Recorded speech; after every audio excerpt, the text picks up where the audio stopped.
Olá, sejam muito bem-vindos a mais um podcast Além do Cérebro. E hoje a gente está com um convidado especial. Nesse podcast aqui, antes de apresentar a convidada, né, eu já vou te dizer o seguinte: qual que é o nosso foco? O nosso foco é trazer sempre um aspecto de cérebro, emoção e comportamento.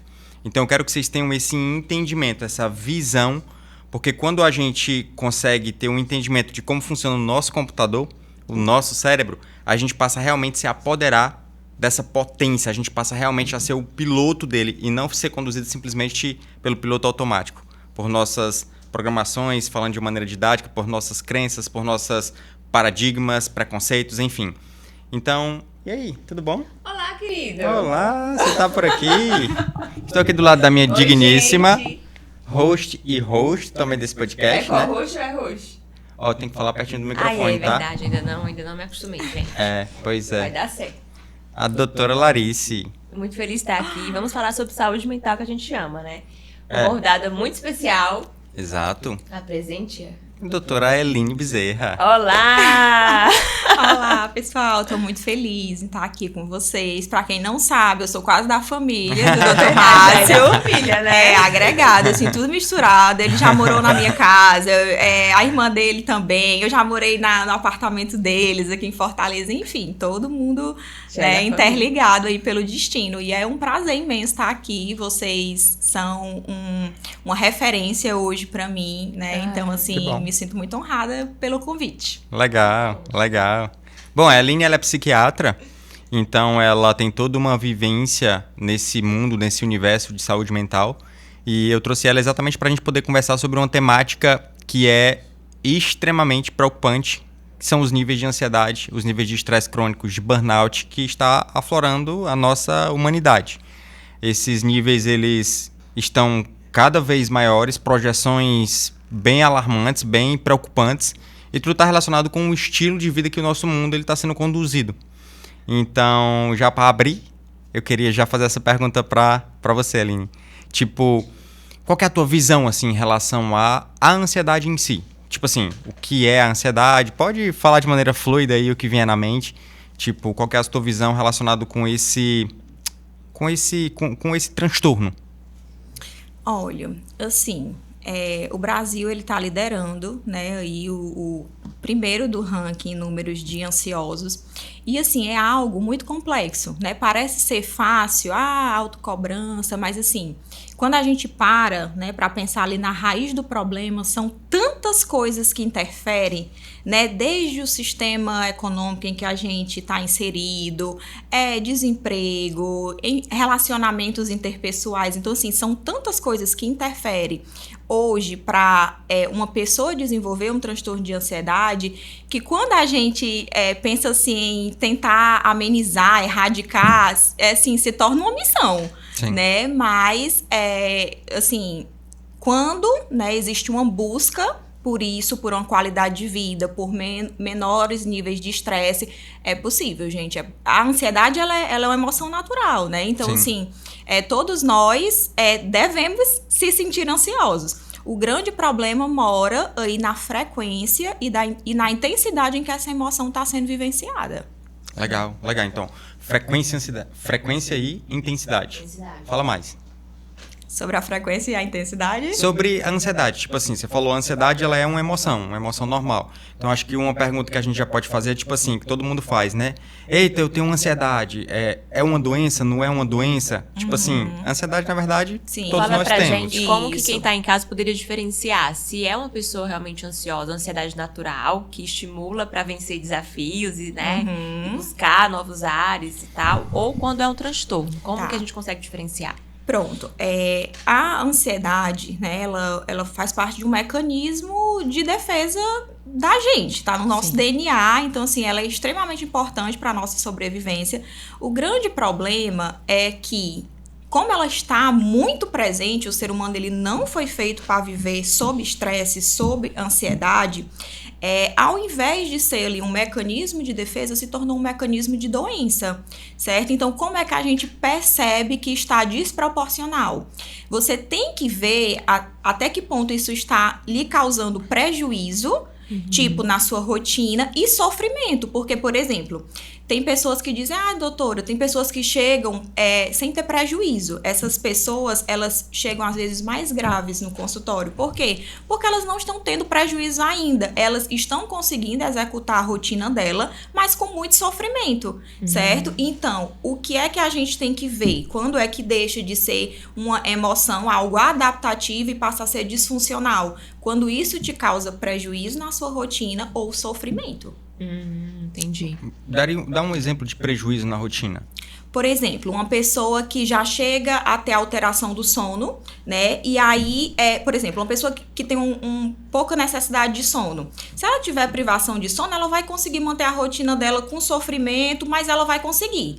A outra pessoa que já tem uma necessidade de sono maior, então se ela está vivenciando ali picos de ansiedade, isso interfere no sono dela, no outro dia ela está cansada, ela não consegue manter ali aquela rotina dela os resultados, o desempenho que ela teria se ela estivesse bem emocionalmente. Então, de repente, essa pessoa vai buscar ajuda mais rápido, né? Do que a outra que aguenta mais o tranco. Exatamente. Sendo que uma coisa bacana que você falou, e eu percebo muito isso no meu consultório também, pessoas assim demoram mais a buscar ajuda e quando buscam, é o que você falou, vem mais grave. Exato. Porque embora vocês não percebam, gente, esse estresse crônico, né, ansiedade causando sofrimento, traz alterações no metabolismo, Sim. na sua bioquímica, nos seus órgãos. Então, aumenta a resistência à insulina, glicemia, alteração de colesterol, aumenta o risco de câncer, né, ali, doenças do coração. Então, você não percebe, mas tá ali, né, corroendo a tua alma e o teu corpo também. Então, legal esse insight que você trouxe, né? Pra buscar ajuda antes que venha o estopim, né? Antes que a conta fique mais alta. E assim, como a gente tem essa cultura hoje, assim, da hiperprodutividade, né? Assim, da rotina acelerada, ter que dar conta de tudo. Então, as pessoas, elas ficam muito tempo em sofrimento e só percebe que só incomoda, entendeu? Quando ela não está conseguindo executar ali, ter os resultados que ela está buscando, porque ela está exausta. Sim. Porque ela não está bem emocionalmente. Então, é nesse ponto que as pessoas buscam ajuda. E não quando já conseguem manter sua rotina, mas já estão em sofrimento, né? Tipo, já é árduo fazer algo que deveria ser leve, né? Que deveria ser mais fácil. E aí, as pessoas buscam realmente quando não conseguem executar. Sempre ligado ao trabalho, né? Exatamente. E como que você aconselharia, recomendaria para que as pessoas consigam identificar pontos na vida delas, nas relações, além do trabalho, e buscar ajuda, pontos de sofrimento mesmo, para que não chegue no consultório já em surto ou com crises, com cicatrizes, né, e feridas maiores? Deixa eu melhorar aqui, que eu peguei uma ideia bem interessante. Que você falou assim, 2 palavras você falou, prejuízo e sofrimento. Sim. Tipo, prejuízo, você falou e eu extraí assim a seguinte ideia, porta pra fora. Porta pra fora, tipo assim, execução, trabalho, fazer as coisas, fazer o dinheiro chegar. Mesmo que eu esteja em sofrimento, ou seja, eu estou corroído por dentro, eu estou insatisfeito, eu estou tendo uma angústia, uma pressão no peito. Como eu estou trabalhando, é como tipo assim, eu esquecesse momentaneamente aquilo, estou indo no trabalho, estou tendo resultado, vou tocar na vida. Até que, quando eu começo a ter prejuízo, você fala que é mais fácil as pessoas irem. E acaba sendo até mais grave, porque eu já estou em sofrimento e aí eu começo a ter o prejuízo. As 2 coisas. Isso me fez pensar no seguinte, o quanto que as pessoas elas têm dificuldade em enxergar esse mundo interior. De tipo assim, tô sentindo algo. Não, isso aqui não é normal. O anormal passa a ser quando eu não consigo trazer o dinheiro para dentro de casa ou fazer as coisas que eu tenho que fazer. Como é interessante isso? Então, a pergunta que a Lari fez, o que você conseguiria informar para as pessoas, para elas terem a percepção de que, tipo assim, opa, isso já pode estar necessitando de ajuda. Pronto, como é que a gente consegue perceber esse sofrimento emocional, né? Assim, de forma mais evidente, mais prática. Quando aquela pessoa que ela, tipo, tinha coisas que ela gostava de fazer que hoje ela não gosta mais, certo? Não é que hoje ela não gosta mais, mas que ela não consegue mais sem ter interesse e prazer por aquela atividade que antes era muito boa para ela. Por exemplo, né? A pessoa que está ali trabalhando muito, uma rotina super exaustiva, e aí ela chega em casa e, um exemplo, ela gostava de maratonar série, então de jogar videogame, enfim, fazer uma caminhada, e aí ela, não vou querer fazer nada, vou querer ficar aqui, né, assim, tipo, não tem mais aquela graça, né, que antes tinha. Mas ela consegue ainda manter a rotina dela, consegue trabalhar, consegue ter os resultados dela, mas algo mudou. A forma como ela enxergava ali o mundo, entendeu? Mudou. Ela já não vê mais graça em coisas que antes eram muito prazerosas. Então, isso é uma das coisas que a gente mais vê, assim, mais percebe no paciente quando ele já está em sofrimento emocional. É como se não estivesse conseguindo fazer o desfrute, né? Sim, como se não tivesse ter o viver por viver, né? Como se não tivesse mais conseguindo fazer isso. Exatamente. Não seria uma anedonia, né?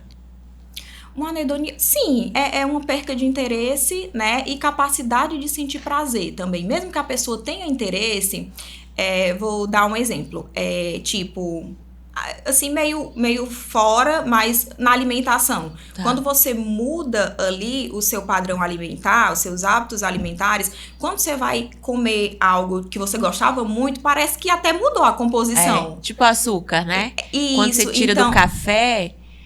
às vezes a pessoa até tem um interesse, um exemplo, quando eu tô muito focadinha na dieta e tudo, eu fico, ai gente, que vontade de comer um pedaço de bolo, porque eu sou louca por bolo.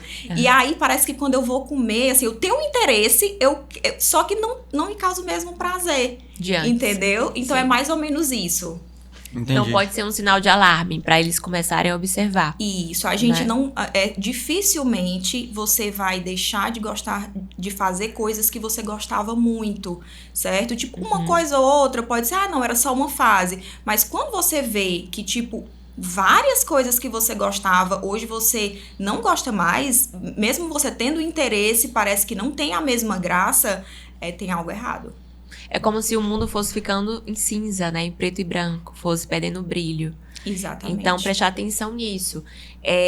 Por que a gente observa isso que ela tá falando, gente? Porque, assim, as pessoas colocam a identidade delas no trabalho, no fazer, sempre no fazer, né? Não é focado em quem elas são. Então, antes de a Eline ser a doutora Eline, ela é Eline. Né? Ela tem os gostos dela, os valores, o que ela ama fazer. E aí a profissão é um papel que você desempenha. Eu gosto de pensar que eu não sou médica, eu estou médica. Isso. Da mesma forma que eu posso ser várias outras coisas e outros papéis.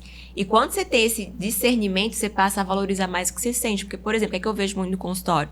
Trabalho de muitas pessoas riquíssimas, assim, produtivas, sendo o casamento está destruído. A relação com os filhos nem existe. Então, quando é triste, porque quando as pessoas vão perceber isso, já está muito avançado. Porque o olhar estava só para o trabalho. Só para os frutos visíveis da porta para fora, né? Exato. E como é bacana a gente falar sobre isso e desconstruir essa identidade voltada para o trabalho unicamente e associar aos poucos, né? Porque como você falou, mudanças não podem ser... Não é que não podem, é mais difícil ser de uma hora para outra. É uma construção, né? Sim. Focar em quem vocês são, no que vocês gostam de fazer. Eu gosto de perguntar para os pacientes, lazer. Quais são os lazeres deles? Eles não têm. Eles ficam pensando, doutora, eu não sei, não consegue falar. Estranha. Qual hobby? Mas hobby é como se fosse hobby que fosse só como se não tivesse... privilégio de pessoas muito ricas, sabe? Não é, né? Como que você vê, Eline, já pegando esse gancho aí da Lari, no teu dia a dia de consultório, tipo assim, eu acredito que, sei lá, se eu for chutar aqui uma porcentagem, talvez 70% deve ser ansiedade. E quais são as alterações mais frequentes lá? Ansiedade? Eu diria que 80% ansiedade. 80%, nossa. 80%. Né, assim, e a gente tem que se perguntar onde é que a gente tá errando, né? Assim, qual rumo que a nossa sociedade tá levando. Porque, gente, quando a gente para pensar, hoje a gente vive mais e melhor pelos avanços científicos, vacinas, enfim, né? Por toda a evolução. Então, assim, era pra gente estar submetido a menos estresse, a menos ansiedade. Então, assim, o que é que tá acontecendo? Né? Que nunca atingimos níveis tão altos de estresse e ansiedade. Então, é algo que a gente precisa se questionar, né? O que é que a gente tem que fazer para reverter isso? E temos respostas. Fazendo um gancho que você falou no começo, né? a gente poderia ver a ansiedade como sendo a ponta do iceberg, né? E o iceberg é uma geleira gigante que detona navios e afundou o Titanic. Ela destrói a gente, se a gente perceber. E esse elencou algumas coisas que seria o debaixo do visível, né? Relacionamentos. O que mais você poderia falar sobre isso? Sobre a ansiedade ser só um efeito e não a causa. O que é que causa isso, sabe? A ansiedade como doença. O que é que você identifica sendo padrão? Assim, na verdade, existem várias teorias, né? E, na verdade, não é uma coisa só, né? É realmente uma soma. Mas eu diria que o principal, assim, o que eu vejo, né, que ali o reflexo da autocobrança é justamente o sistema econômico em que a gente vive. A gente vive uma economia de mercado que dita os nossos valores, né, que coloca o nosso valor em bens materiais e todo mundo, isso entra na nossa cabeça, isso se torna a nossa forma de pensar, entendeu? Então, assim, é todo mundo se cobrando muito para resultados, para acúmulo de riqueza, priorizando sempre o ter em relação ao ser, né? Então, assim, eu acho que isso é uma das causas de maior impacto mesmo para os números alarmantes que a gente tem de transtornos de ansiedade. Nossa, Sim, super concordo. muito forte. Super concordo. Porque isso está na base, né? Influencia os relacionamentos, os comportamentos, espiritualidade, né? Onde você coloca realmente o coração, né? Exato. Então, se nosso coração está em acumular riquezas físicas, materiais, naturalmente isso vai acontecer, né? Pessoas ansiosas querendo fazer e ter o tempo todo em detrimento do ser. Isso. E assim, nós... de forma invisível, né, estamos sendo ensinados a estar insatisfeitos, né, com tudo. É verdade. Por quê? Porque uma pessoa que ela está bem com seus afetos, com sua profissão, com quem ela é, com seus valores éticos, ela não gera lucro. Ela não precisa consumir de forma abusiva carros, roupas de grife, comida, viagens, cirurgias plásticas. Então, assim, existe algo por trás muito maior, né? Existe um objetivo para essa cultura estar tão enraizada, né? E eu não estou criticando nem supervalorizando a pobreza, romantizando. Enfim, a gente está falando da supervalorização dos bens materiais, né? Que está adoecendo de uma forma geral a sociedade. Quem diz não sou eu. A OMS, ela destacou, né, o estresse crônico como uma epidemia global. Sim.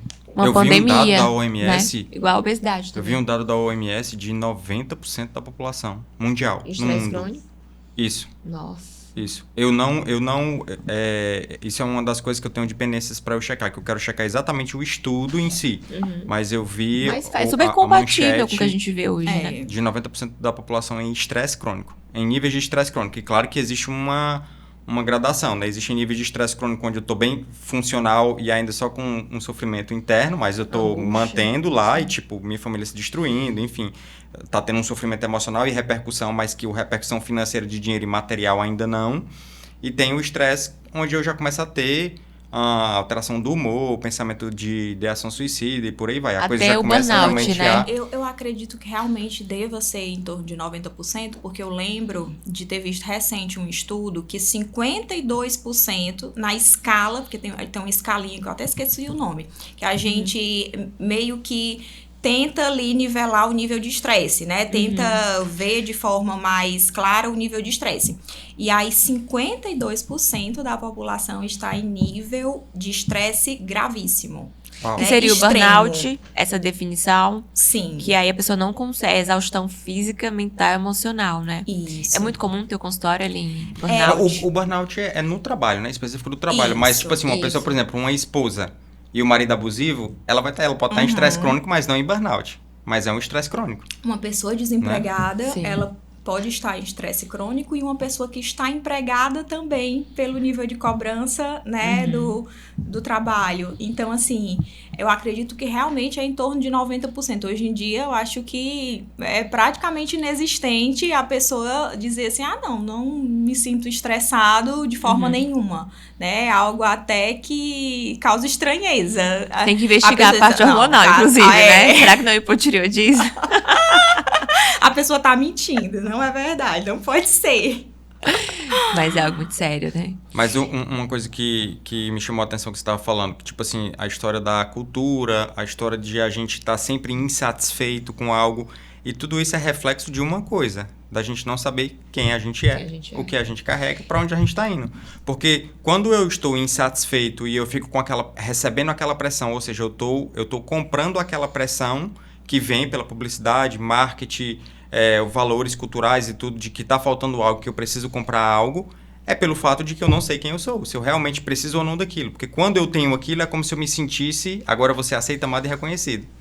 Comprei o carro do ano, agora meus amigos vou me sentir mais pertencido, tô me sentindo mais valorizado. Só que aquilo ali, a gente sabe pelo mecanismo cerebral que aquilo ali é esse sistema de recompensa, logo né? ele vai se adaptar e eu vou precisar do próximo carro do ano. Do próximo carro da moda. Então, tipo, vai tendo essa coisa onde a gente começa a nadar e não chegar em lugar nenhum. Sim. E olha que interessante, fazendo um paralelo com o que você falou. São vazios querendo ser preenchidos, né? Então, assim, quando você busca validação por um carro, por uma roupa, por uma cirurgia, por pertencer a um padrão, né? Isso denota que você tá com vazio interno e você quer preencher com coisas físicas. Mas tem vazios que só podem ser preenchidos por questões emocionais, espirituais, né? Por uma nutrição. Então, eu vejo muito isso no consultório, tendo muita obesidade e sobrepeso. Então, a pessoa utiliza a comida para preencher uma dor. E a nível inconsciente. Ela sente essa angústia, esse desconforto, e ela não entende que não é fome. Sim. E aí vem a fome emocional, né? De comer algo muito gostoso, um doce, um salgado. Tá comendo emoções, né? E é comendo emoções. Então, se a gente não discernir isso, a gente vai chegar no ponto onde as doenças vão chegar. E a gente vai abreviar a nossa vida com as próprias mãos. Sim. E o propósito não vai ser alcançado, né? Isso. E assim, a nossa expectativa, né, de sucesso, poder, felicidade, ela alcançou níveis inatingíveis, né? É uma corrida, assim, a sociedade, ela está em uma corrida que não tem linha de chegada, né? E assim, o sistema, ele não quer que você trabalhe o autoconhecimento, ele não quer que você saiba que o seu valor não está no que você tem, e sim em quem você é, né? Porque você começa ali a comprar muitas coisas, gerar muito lucro, isso é muito vantajoso para o sistema, e você nunca vai se sentir bem. Então, assim, é infinito, entendeu? Então você compra e aí você não se sente bem, ainda não tá feliz, e aí você compra mais. E isso é o grande quê do sistema econômico que a gente está inserido. E como que a gente poderia sair disso? Trabalhando autoconhecimento, né? E vendo que o nosso valor não tem nada a ver com bens materiais. Inclusive, tem até uma frase do Jim Carrey que eu acho assim fantástica. Eu não vou lembrar exatamente como é, mas ele fala que ele deseja que todas as pessoas, né, tenham sucesso, enfim, poder, como ele teve, para as pessoas enxergarem que a felicidade não mora ali. Ali não é a resposta de tudo. Eu vi essa muito forte. Eu vi também. Esse corte dele. Foi um corte que ele falou, tipo, numa reportagem, né? Foi. Inclusive, bem ele impactante. falou que ele é muito engraçado, né? E ele falava, acho que nesse mesmo corte, que ele fazia caras e bocas querendo ser aprovado. Então, ele construiu um personagem, que é o Jim Carrey, para ser aprovado e validado. Porque ele entendeu que, com aplausos do mundo externo, ele teria o valor que ele sempre sonhou ter. E ele alcançou, ele viu que não estava ali, entrou em depressão e tal, ele foi ressignificando, com o autoconhecimento ele se transformou em outra pessoa, hoje ele leva dessa bandeira, né? E traz pra gente o quanto que a nossa dor, o que a gente mais sofre, o que mais sangra, vai ser o nosso sacerdócio, o nosso ministério, na verdade, né? Onde a gente vai conseguir ajudar mais pessoas. Porque muitas pessoas, milhares, milhões de pessoas no mundo se identificam com isso, né? Sim. Qual que é a tua dificuldade, Aline, em conseguir mostrar isso pro paciente? Porque, tipo assim, eu pelo menos sinto... Eu tenho muita dificuldade em fazer o paciente perceber o valor do autoconhecimento. É difícil você fazer ele perceber. Porque na hora que ele sai do prejuízo e do sofrimento, na hora que eu consigo fazer ele voltar a ficar funcional, é como se, tipo assim... Beleza, não tá sofrendo. Ótimo, primeiro passo. Agora é a hora de ir pro segundo passo. E o segundo passo, geralmente, não vai. Volta de novo pro padrão prévio e tudo. Enfim, tipo... Isso. Qual que é a tua visão em relação a isso? Teve uma fase, né, assim, logo quando eu iniciei na psiquiatria, que isso até me frustrou bastante, né? Eu via que eu não estava conseguindo deixar o paciente 100%, né? Porque, de fato, o psiquiatra, ele ele tem um papel mais medicamentoso, né? Sim. Não que a gente não trabalhe questões na consulta, mas é diferente, não é uma terapia. Tem nem tempo, né, pra ser. Isso, exato. E assim, as consultas são mais espaçadas, a gente precisa que a medicação, que o paciente tome a medicação ali em média 1 a 2 meses, então não tem como eu fazer essa modificação mais profunda, né, de autoconhecimento, trabalhar questões mais profundas. Isso me frustrava muito. E aí eu tive que aprender a dividir os papéis, certo? Isso não era, isso não estava no meu controle, isso não estava no meu poder. O que eu podia fazer era orientar o paciente e naquele momento da consulta contribuir o máximo que eu pudesse, embora no fundo eu soubesse que não ia gerar os resultados que eu estava esperando, mas que isso não estava no meu poder. Certo? Então, eu fui aprendendo a administrar isso, inclusive vários pacientes eu cheguei e disse, olha, infelizmente, eu não vou conseguir te ajudar e eu não vou conseguir continuar te acompanhando se você não fizer terapia. Por quê? Porque o paciente, ele quer melhorar engolindo um comprimido e isso é impossível, né? E aí ele fica cobrando ali do profissional, medicação, manda mensagem, madrugada, liga. Gente, não, é impossível. E aí eu tenho que passar para o paciente quais são as minhas limitações e que eu quero muito ajudá-lo, mas para eu conseguir ajudá-lo, ele tem que querer mais ainda. Interessante muito isso, bom. Que seja um reflexo da cultura que a gente tá, né? Sim. Porque, tipo assim, é aquele pensamento que a gente tem que ter cuidado para não cair naquele pensamento extremista. Ah, então vamos abolir remédio. Cara, remédio é fundamental. Remédio é... nossa...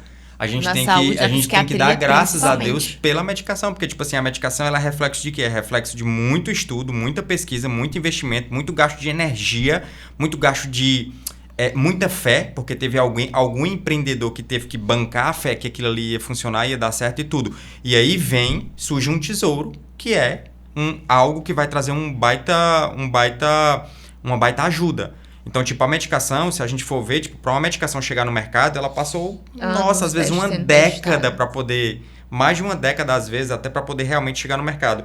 Então, o que é que eu tô querendo dizer com isso? A medicação, ela tem um papel fundamental, que é um papel de, tipo assim, de regular a parte química do cérebro, regular a parte de funcionamento do cérebro, só que a medicação, ela tem uma limitação. Exatamente. Qual que é a limitação da medicação? A limitação é que a medicação ela não vai mexer no que você pensa do seu pai, da sua mãe, da sua infância, dos seus traumas, dos seus valores, do que você viu lá atrás, do que você sofreu lá atrás, de como você enxerga o mundo, de quem você é, do que você vai ser, quais são os seus dons e talentos. A medicação não vai mexer nisso. Exatamente. E eu falo isso, né? Assim, na primeira consulta eu sempre falo, né? Olha, a medicação, ela tem um papel fundamental, né, no seu tratamento, mas ela não vai ficar para sempre. Então, você precisa entender os fatores que te levaram a adoecer, certo? Que são N fatores, existe uma predisposição genética, mas a gente sabe que o contexto ambiental, os estressores é decisivo, né? Então, eu explico isso de forma muito clara. A medicação não vai ficar para sempre se você não identificar, se você não trabalhar as questões que te levaram ao adoecimento. Quando a medicação sair, você vai adoecer de novo. Pois mas é muito difícil ele enxergar, né? É tão difícil enxergar. É tão difícil você fazer ele enxergar, tipo assim, o que significa as suas questões. Porque é uma coisa abstrata e a gente é muito concreto. Mas uma analogia boa pra eles entenderem. O abstrair, o simbólico, ele tem que ser treinável e a gente não treina. A gente não tem essa percepção. Por isso que, tipo assim, voltando para aquilo que você falou, as pessoas elas não querem enfrentar os processos. Eu quero um remédio rápido. Exato. Assim como eu tô com fome, abro um aplicativo iFood. Quero escutar música? Spotify já escuta a música que eu quiser no mundo inteiro. Quero ver um vídeo? Tá. Então é um imediatismo. Do mesmo jeito, tô com angústia? Me dá um negócio que eu quero tirar isso aqui de mim. Tô com uma sensação? Me dá um negócio... A vez que eu só abrindo aqui um parênteses mais uma vez. Eu tô falando bastante nesse podcast aqui hoje, eu até tô pecando, né? Porque, tipo assim, esse assunto é um assunto que eu gosto muito. Mas deixa eu só falar exemplo, deixa eu só falar aqui uma coisa. Uma coisa que me irritou muito nas primeiras sessões de terapia que eu comecei a me submeter como paciente, foi quando o meu terapeuta olhou pra mim e disse assim: qual o problema de sentir tristeza? Olhando assim nos meus olhos, qual o problema de sentir tristeza? E eu, como assim problema? Por dentro, né? Eu não quero sentir isso, tal. Mas isso não é do ser humano? Qual o problema? Acolha o sofrimento, entenda. E eu não quero saber, tipo, com raiva, assim, revolta. Até que eu fui entender que quando eu começo a vivenciar todas as emoções, aquilo ali amplia a minha mente de uma percepção de que eu sou o ser humano. Sim. Quando eu entendo quem eu sou, eu começo a entender de quem eu sou filho. Quando eu começo a ter a percepção de quem eu sou filho, eu começo a ter a percepção de que eu sou filho de um Deus vivo. Então, cara, isso aqui é um poder gigantesco. Só que eu só vou ter acesso a partir do momento em que eu me permitir conhecer a mim mesmo. Porque quando eu conheço a mim, eu conheço um Deus que mora dentro de mim. Sim. É a ditadura da felicidade, né? As pessoas, elas acham que é um problema se sentir triste.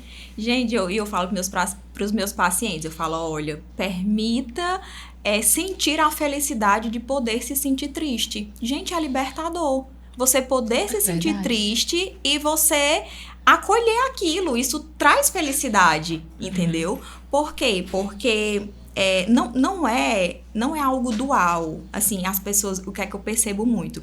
Tem dias bons, tem dias ruins. Entre, né, esses dias bons e dias ruins, tem dia que simplesmente você está bem. Entendeu? Que ele nem é um dia em que você está extremamente alegre, nem um dia que você está triste e aí você acha, eu não tô alegre, então eu tô triste. Né? Não é um pêndulo, entendeu? Não é isso ou aquilo. Vai ter dias em que você está simplesmente bem e você precisa entender isso. É um espectro, né, Aline? Tipo, exatamente. Uma graduação, são camadas. E isso que você falou, nossa, gostei muito, vou usar isso, inclusive, de você se permitir. Como é que você falou? Da felicidade se permitir estar triste. Isso. Porque é muito libertador. É uma frase muito boa. Muito boa. Só para fechar a questão do exemplo da medicação, né? Um bom exemplo, a gente pensar que a pessoa que está se afogando no mar, ela precisa do amboia, senão ela vai morrer. Uau. Então a medicação serve para isso, né? É a boia que você pega. Sendo que se você quiser continuar transitando no mar da vida, você precisa aprender a nadar. Exato. Você vai precisar da boia. Essa analogia, assim, o paciente eu falo, né? Olha, porque eles querem um resultado imediato. E a terapia, isso é impossível. Não dá imediato. Né? É impossível. Então, eu falo exatamente assim. Eu digo, olha, quando você vai entrar no mar, você coloca um colete, certo? A medicação é o colete. A terapia é a esponja. Você não tá vendo, mas o colete não funciona sem a esponja. Então, eu uso exatamente essa analogia. Eu amei. Vamos trocar a analogia.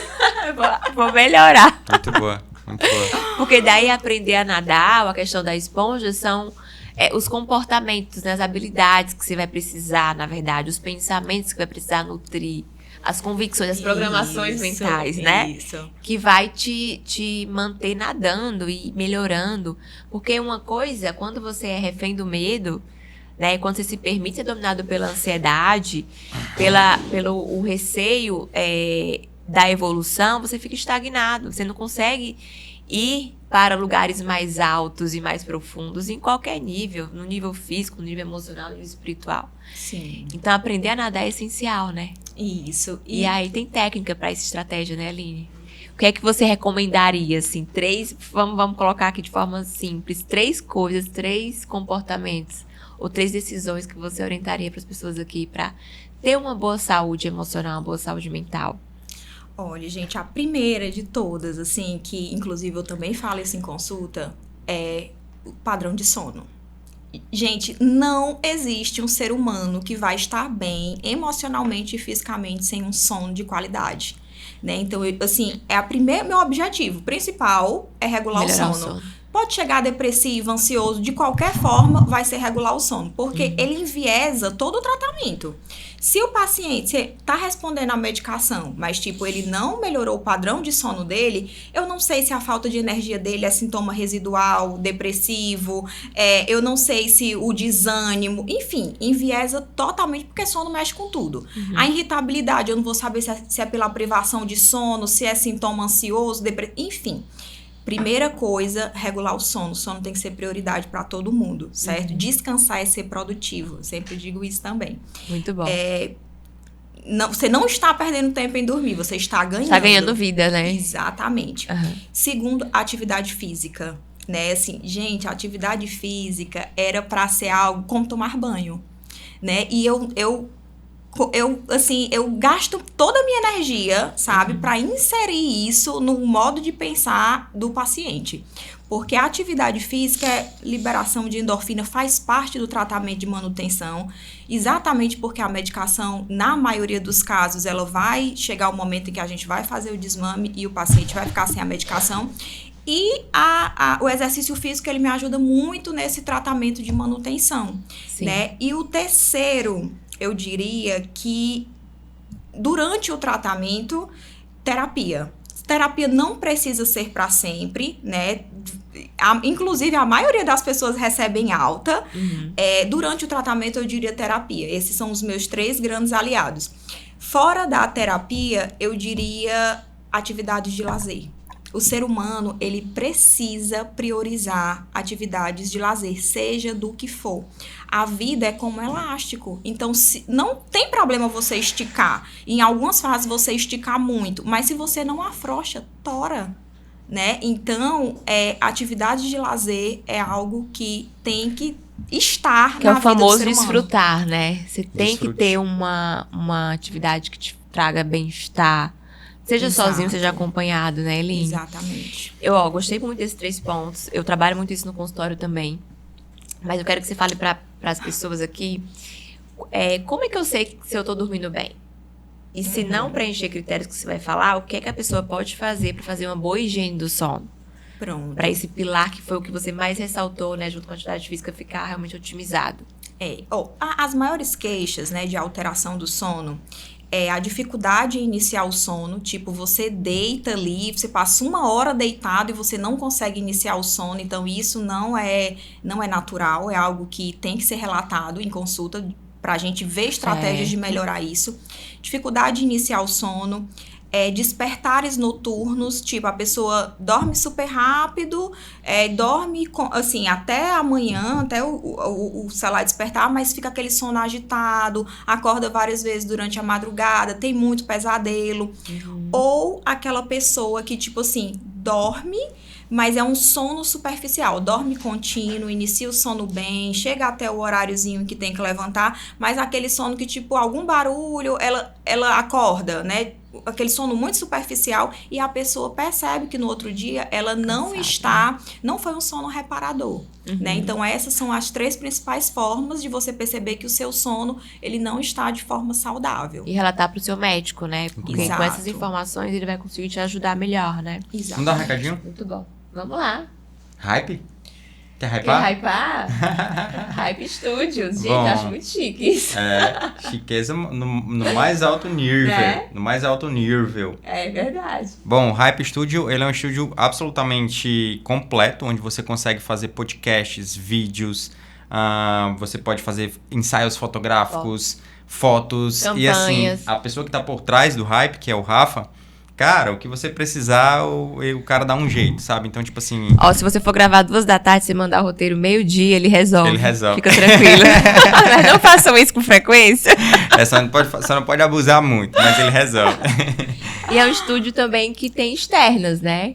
Então, ele faz trabalhos externos também. Sim, sim. Completíssimo, gente. Super recomendamos, né? E, inclusive, muito em breve, a Eline disse já tá escalada aí pra estar na escala do Hype.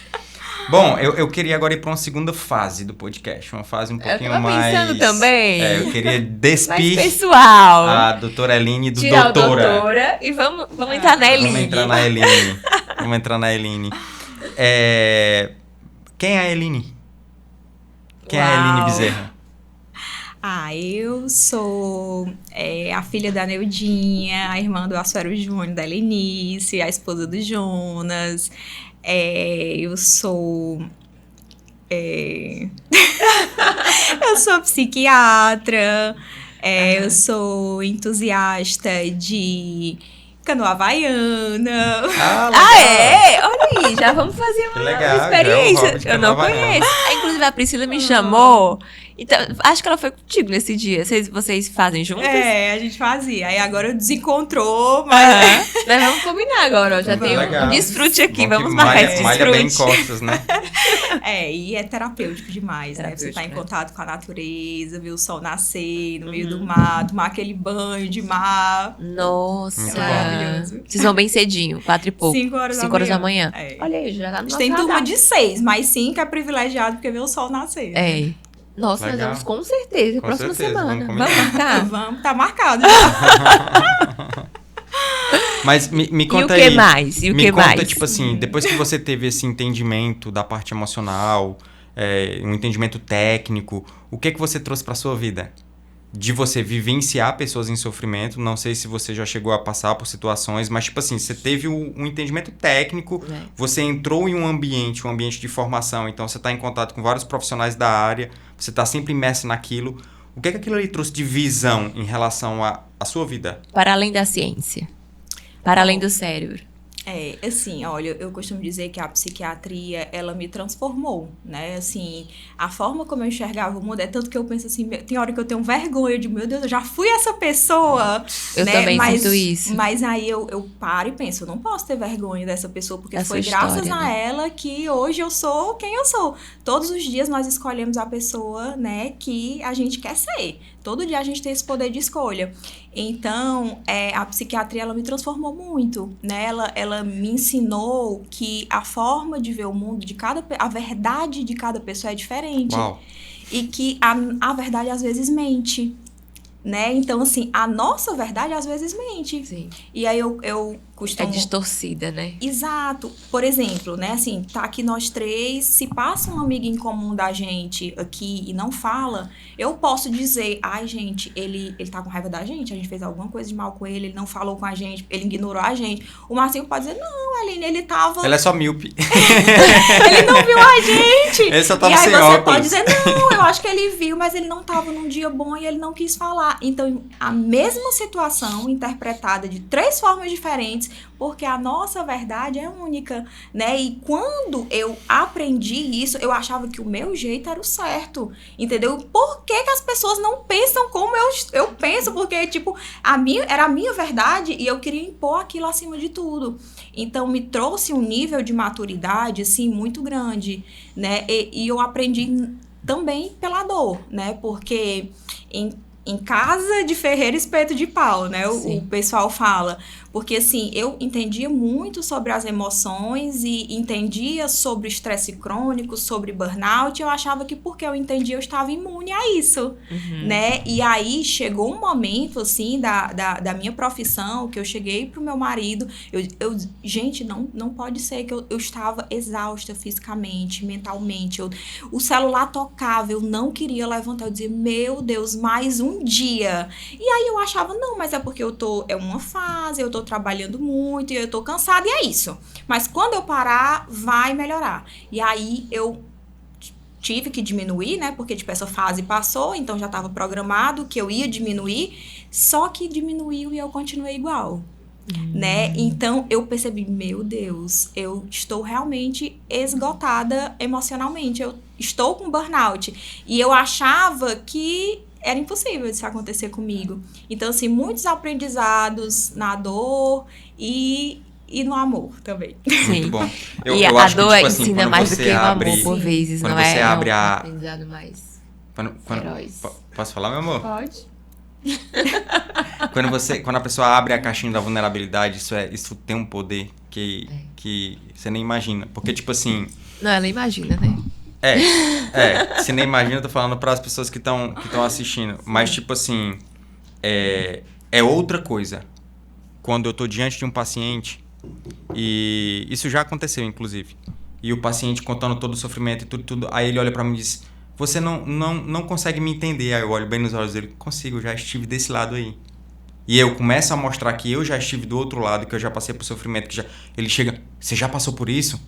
Claro, eu sou ser humano igual. Então, tipo assim, aquele olhar de hierarquia, tá aqui o paciente, tá ali o médico. Quando o médico faz isso aqui e diz, cara, eu sou ser humano igualzinho a você. E eu sei exatamente o que eu tô falando. Eu já passei pelo outro lado, só que agora eu preciso te ensinar. Não só do ponto de vista técnico, Sim. Mas do ponto de vista de ser carne igual a você e já ter sofrido isso. Então, tipo, é legal porque a empatia, o poder de empatia aumenta 300%. Porque quando chega uma pessoa com estresse crônico, você não julga mais.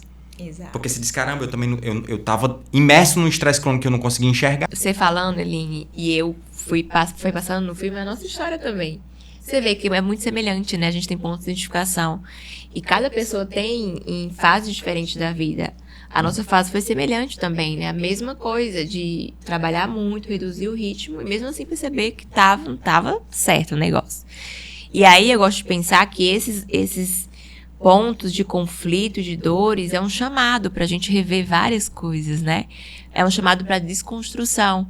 Porque esse seu olhar, e você falando, observando você falando, o teu comportamento não verbal e tudo, eu me conectei pela sua vulnerabilidade.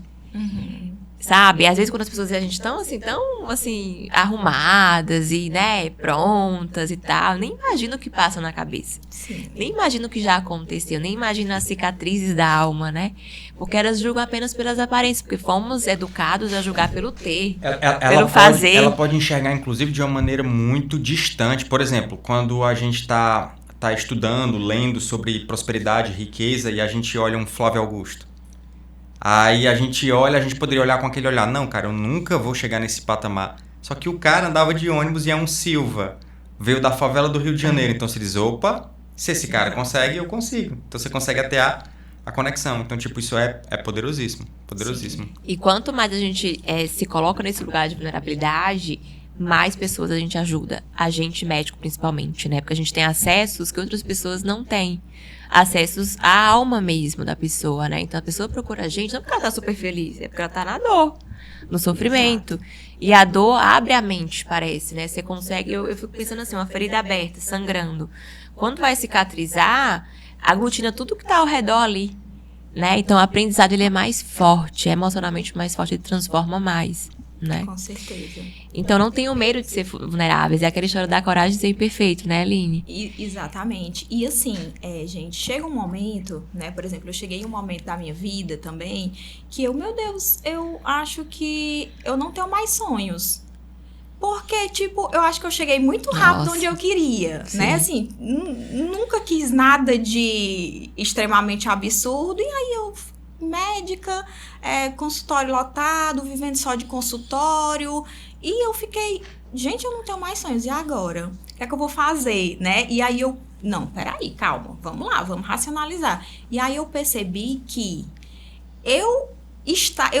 não é porque eu consegui os meus grandes sonhos, né, que eles deixaram de ser sonhos, né? Só que agora eu tinha que vivê-los.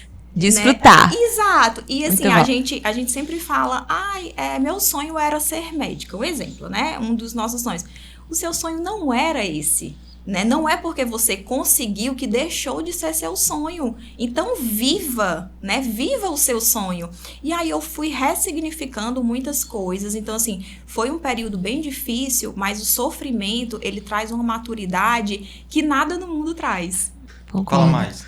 Concordo plenamente. Vamos aprofundar? Tem caminhos e camadas, né? Vamos aprofundar aí. Fala mais.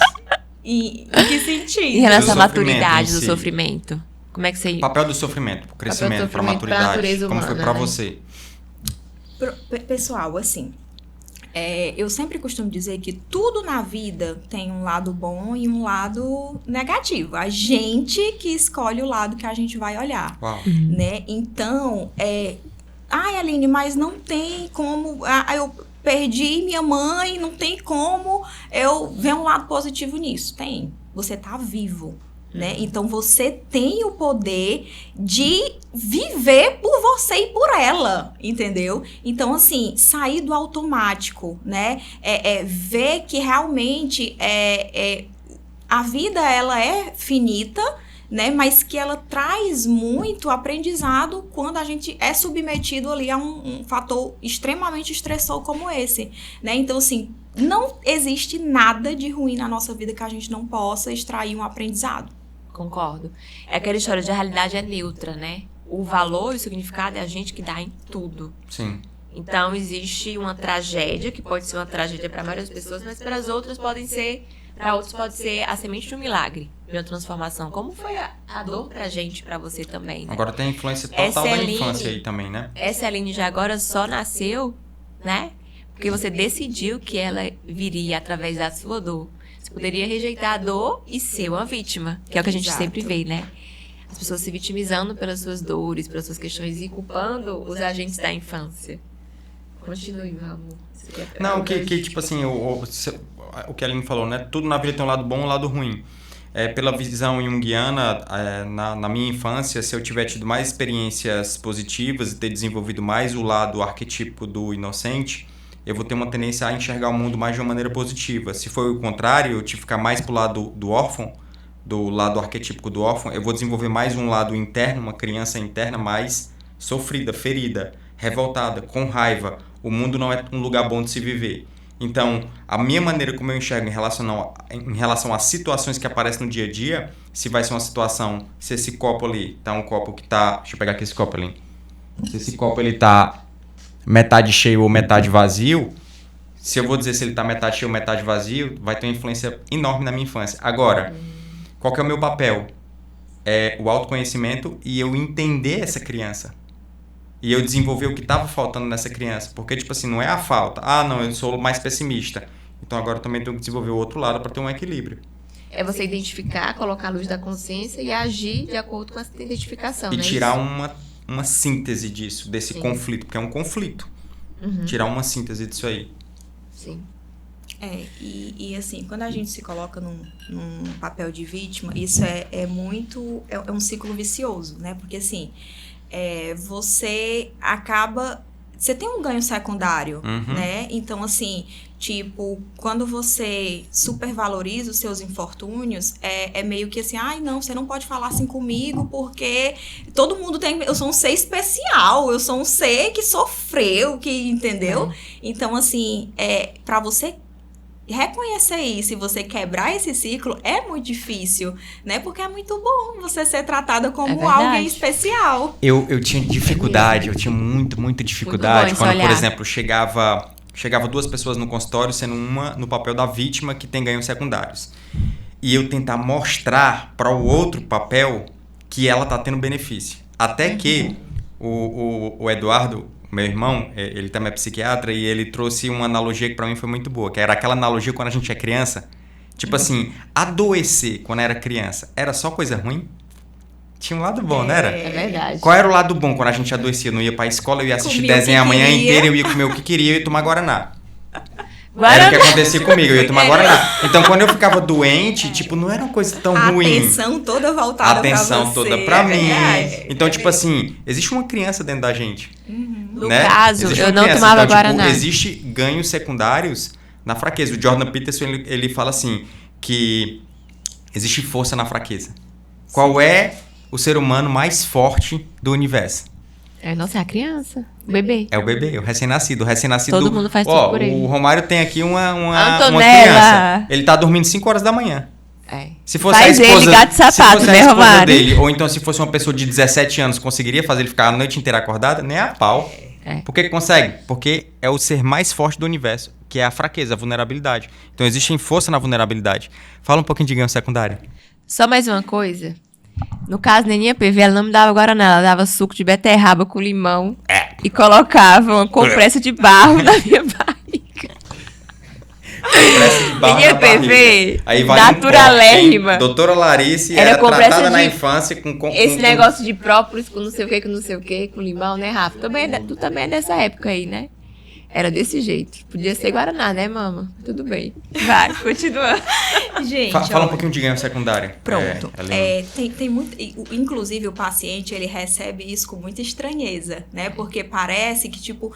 Ele tá sendo maquiavélico. Só que, pessoal, todos nós temos um pouco disso, entendeu? E o exemplo bobo, né? Tipo, meu marido, ele adora massagem nos pés. Aí, toda hora ele tá cansado. Vitor, trabalhei muito, tô muito cansado, queria tanta massagem nos pés. Então, tipo, ele tá ali se vitimizando, é um exemplo bobo, mas pra provar que todos nós temos um pouco disso. Aí eu falei, amor, de tanto falar que tu tá cansado, isso tu tá incorporando que tu tá o tempo todo cansado, não precisa, peça só massagem nos pés, né? Então, não não é sempre, na verdade, é na minoria das vezes em que isso ocorre de forma consciente. Essa busca pelo ganho Sempre secundário, é inconsciente. na maioria das vezes, ela é inconsciente. Inclusive, né, o famoso piti da emergência, que os médicos generalistas, Ave Maria, detestam, né? Ai, meu Deus, é piti. Gente, não é piti, o nome é Transtorno conversivo, né? Ou dissociativo, enfim. Isso, é um transtorno conversivo que a gente chama, tipo, de perda da consciência de causa psicogênica, né? Então, aquela pessoa, ela não quer convulsionar, isso, né? é Ela algo não de quer. forma inconsciente, Sim. né? Então, assim, as pessoas precisam entender que nem sempre isso é algo de alguém sem caráter, de alguém maquiavélico. Isso tá muito sutil em todos nós. Uhum. É uma dor gigantesca que tá por trás, né? Só que é uma linha tênue, como você mesmo falou, entre a pessoa ser uma vítima de fato, que todos nós podemos ser vítimas, Sim. todos nós vamos ser vítimas em algum momento, mas ser vitimista é uma escolha, é uma mentalidade. Então tem pessoas que realmente elas levantam a bandeira do sofrimento como sendo uma bandeira de tipo assim, de ataque.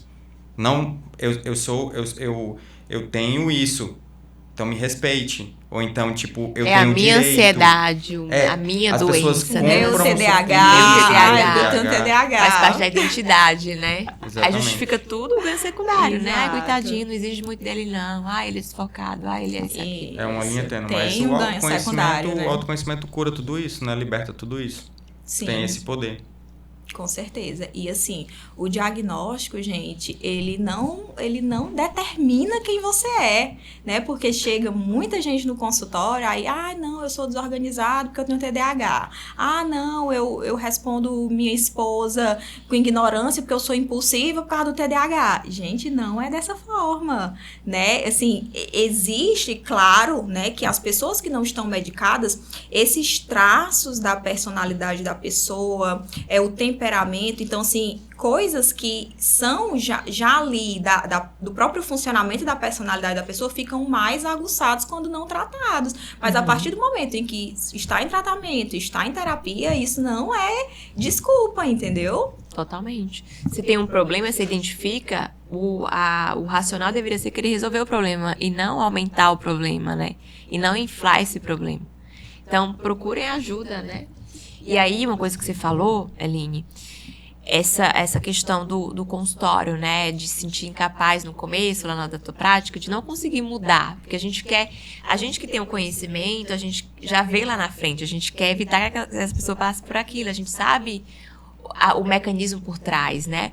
E aí foi por conta disso também que a gente decidiu fazer mentorias, né? Esse acompanhamento continuado, porque é diferente uma consulta pontual a cada 3 meses do que uma avaliação semanal ou a cada 15 dias, é outra transformação. A gente sentia muito isso igual a você, esse senso de incapacidade. Caramba, eu não consigo ajudar meu paciente só vendo ele ou poucas vezes no mês, né? Sim. E como que você conseguiu superar essa frustração e determinar, distanciar o que é da Eline e o que é do paciente, o que está sob o seu comando e o que não está, o que você controla e o que você não controla, o que você precisou fazer como pessoa física para depois transbordar na doutora, né, para conseguir esse feito, se distanciar do que não é seu. Essa divisão de papéis, ela é algo, assim, bem difícil, né? Porque você quer assumir a responsabilidade, né? De, é o meu papel. Não é o seu papel. Então, assim, é muito difícil, mas o que me ajudou bastante foi a clareza, porque na primeira consulta eu já deixava tudo muito claro para o paciente, para ele não exigir coisas que não cabem a mim, né? Então...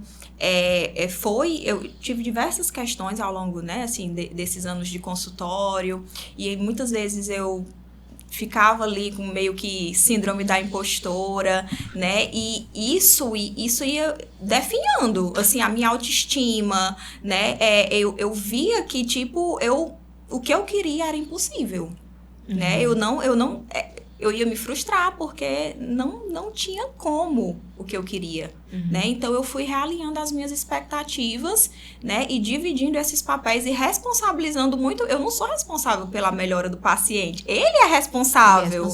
A minha responsabilidade é fazer a psicoeducação, iniciar o tratamento adequado, e o resto é terapia e escolha dele, escolha diária. Muito bom. A gente passou por essa mesma situação, Aline. Mesma situação. Igual. De tipo, porque o médico, eu costumo dizer que o médico, ele tem a capacidade de enxergar o futuro. Ah, Márcio, como assim? Pela experiência. Que coisa você né? vai... Cara, Não é se bola de chega um cristal. paciente no consultório que é obeso, diabético, hipertenso, a gente já sabe. Na cabeça do médico, ele já sabe os riscos, ele já sabe como é que vai ser. Então, é como se a gente já tivesse, de maneira automática, a gente foi treinado para isso, é treino, a gente já sabe o caminho para poder sair. Só que nem sempre o caminho que eu sei como eu faço para ele sair, e eu sei que seria um caminho maravilhoso para a saúde dele, ele às vezes não consegue enxergar esse benefício.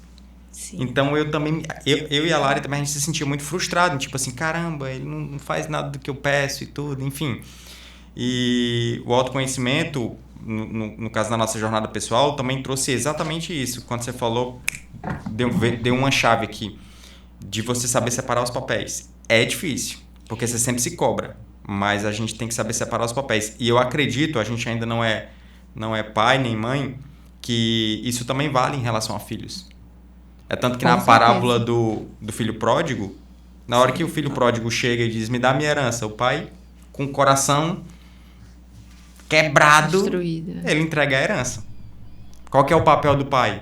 Na hora que o filho volta, ele tá lá de braços abertos para poder receber, porque o pai percebeu que ele se arrependeu. Sim. E É a assim, separação de tarefas que o Adler trazia pra gente, né? Sim. e o A ideia autoconhecimento do Adler é traz... de separação de tarefas. Verdade. É difícil você incorporar, é fácil racionalmente você entender, mas emocionalmente você tem que ir digerindo essa ideia. Mas Vocês é uma ideia conseguem aprender libertadora. do que ele está falando, gente, no livro A Coragem de Não Agradar, que mostra as ideias do Adler de forma bem fácil, palatável, palatável. um diálogo, né, entre o jovem e o filósofo, né? Para concluir esse assunto, eu acredito assim que o autoconhecimento traz posicionamento. Então você se posicionou, né? Você entendeu. Limite da linha é isso aqui. Senão, eu vou definhar. E eu vou ajudar muito menos pessoas do que eu conseguiria, né? Se eu continuar indo por esse caminho de responsabilizar por coisas que não são nossas. Então, de repente, para você refletir aí, o que é que você está levando nas suas costas, pesos que não são seus? A gente está falando de profissão, mas isso aqui é para a vida, né? Quando a gente entende quem a gente é, o que está sob o nosso controle, o que não está, a gente passa a viver mais leve, porque o fardo tem que ser leve. Tem que ser leve. Né, Anjo? Tem que ser leve. Se tá muito pesado, tem uma coisa errada. O próprio Jesus, ele falou, né? A riqueza que... Não, eu acho que não é Jesus que falou, não. Eu acho que isso tá em Provérbios, se eu não me engano. Tipo, a riqueza de Deus, ela não acrescenta dores. Muito forte. Então, isso. o maior fardo Então, já foi se você pago. tá o maior perete já foi estressado pago. para poder ficar rico, opa, será que isso é de Deus, bebê? Porque a riqueza de Deus não acrescenta dores. É verdade. É leve, né? O desfrute, a vida. E quando a gente tá no automático, é pesado.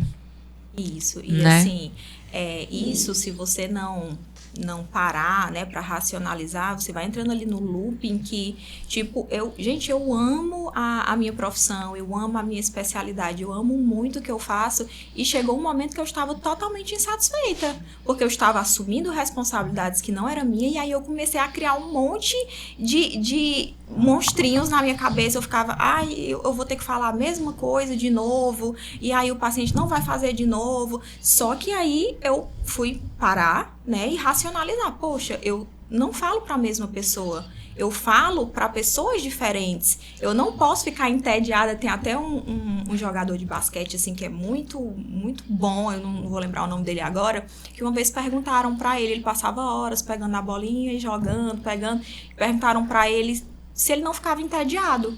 E aí ele falou, cara, eu sou o melhor do mundo, porque eu Jordan. não fico entediado Vai com com o Jordan. básico. Foi Muito ele? bom. Acho que sim.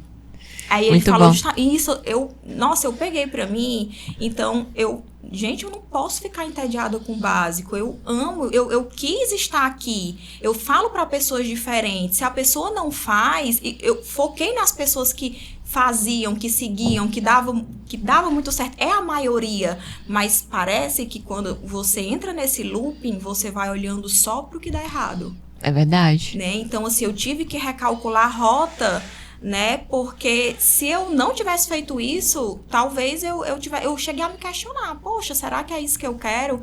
E hoje meu Deus, é claro que é o que eu quero. Eu só tava olhando pro lado negativo, entendeu? E existe muito de positivo que eu não tava conseguindo ter clareza. Sim. Bom, muito bom. E assim, pra gente finalizar já aí né? Dessa tua jornada, o que foi determinante, assim, para você mudar a rota e tirar o olhar do pessimismo, das coisas ruins, na verdade, né? E direcionar progressivamente para quanto a vida é boa e bela e quanto a gente é abençoado por viver? Você consegue elencar, assim, uma coisa, ou pelo menos 2 a 3? Tipo, Ou 5 coisas, ou 8, Ou 10. Repete a pergunta, não entendi muito bem. Do mundo, de forma mais metafórica, né? De um mundo cinza branco. Como que você conseguiu voltar a colorir? Sempre foi alegre, né, Aline? Eu conheço você há muito tempo. Então, eu consigo me enxergar em você também. Porque eu passei por coisas semelhantes. Eu sempre alegre, daqui a pouco eu tava assim, gostada do meu trabalho. Sem entender. E meu Deus, mas eu amo isso aqui. Eu amo transformar pessoas, ajudar na transformação. Porque a gente que transforma são eles, né? Mas daí, eu consigo dizer pra você, assim, em detalhes, o que foi determinante pra eu conseguir colorir de novo meu mundo. Minha pergunta pra você é essa: o que te ajudou a recolorir o teu mundo, assim, a tua vida? Eu fui, na verdade, eu fui me perdendo um pouco, sabe? Ao longo desses anos, né? Assim, muito estresse, muita cobrança. Então, eu fui me reconectar com a Eline, né, de antes, claro que mais madura, mas eu fui resgatando ali coisas que eu gostava de fazer, que eu não estava mais fazendo. Eu fui olhar os meus resultados, porque isso, quando eu penso, né, tipo, quando eu tava lá me questionando, será que é isso mesmo? Será que eu tô conseguindo? Será que eu não tô dando conta? Eu fui olhar os meus resultados, né, então eu via que os pacientes voltavam, eu vi que tinha muita procura, então eu fui me reconectando com a realidade, entendeu? Que estava um pouco ali embaçada naquele momento em que eu estava em sofrimento emocional, e fui resgatando coisas interiores que eu tinha perdido. Né? Então, isso foi voltando a colorir a minha vida, eu fui me priorizando, né?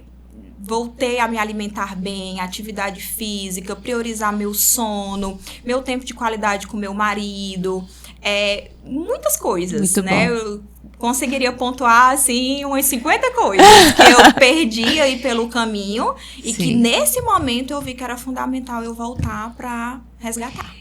E assim, a primeira frase que você falou foi me reconectando com quem eu era. Muito bom. É a identidade. Sim.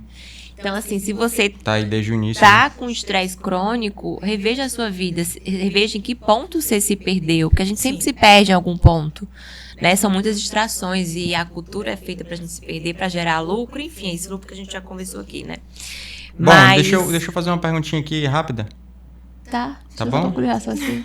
Eu acho que já deu pra todo mundo entender. Deixa eu fazer aqui uma perguntinha. E planos de ser mamãe? Mamãe Aline. Pois é, né? Gente, eu tô planejando pra esse ano, né? Assim, pronto, quando eu pensei, né, naquela época que eu falei pra vocês que, gente, acho que eu não tenho mais sonhos. Eu esqueci de um dos meus maiores sonhos, né? Que é ser mãe, que é aumentar a família. E temos planos aí pra breve, viu? Legal. Vai ter uns Vamos babies povoar aí. a terra, né? Vamos povoar a terra. Vamos povoar a terra. E agora eu vou ter mais sonhos ainda, porque eu vou sonhar os sonhos junto com os meus filhos, né? Os sonhos deles vão ser meus sonhos. Muito bom, muito bom. Genial. Gente, que papo incrível, não é? Muito bom. É isso aí. Isso aqui é o além do cérebro. O maior insight, vulnerabilidade. A pessoa que é psiquiatra não está imune a ter um sofrimento emocional.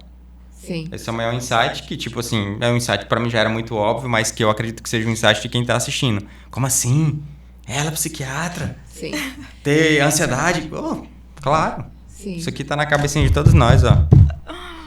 Pra mim foi olhar para o que existe, né? Olhar para a realidade, pro seu ambiente, não se compara, identifica o que não tá bom e se esforça para mudar. Busca ambientes de mudança, porque a mudança de vida só acontece mudando o que está por trás, né? Então, os ganhos, o colorido da vida só vai voltar quando você identificar o que descoloriu.